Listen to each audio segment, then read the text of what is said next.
Welcome to the Salmon Runs YouTube. Enjoy the video. In this video, I will show how to connect a Squarespace domain to Wix. Start by logging into Squarespace, unlocking the domain, and copying the DNS records you will update in Wix.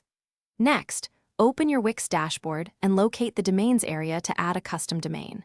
Follow prompts to update and CNAME records or initiate a domain transfer.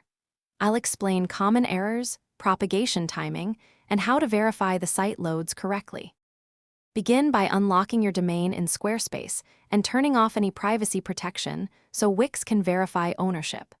Then find the DNS settings page and copy current and CNAME records carefully because exact values are required.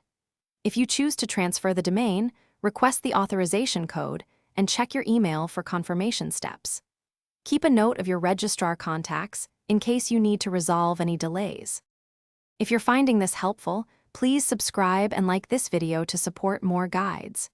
Quick recommendation: make meal prep easy with leak-proof containers that seal tightly and fit most fridges, perfect for saving time during website builds. They're great for packing lunch while you wait for DNS propagation. Check the description for the link and other deals, then now let's get back to the video. Decide whether to point your domain or transfer it to Wix based on control and billing preferences. For pointing, add the required and CNAME records in Wix using the values from Squarespace, then verify within Wix. For transfer, enter the authorization code in Wix, confirm via email, and update name servers if requested.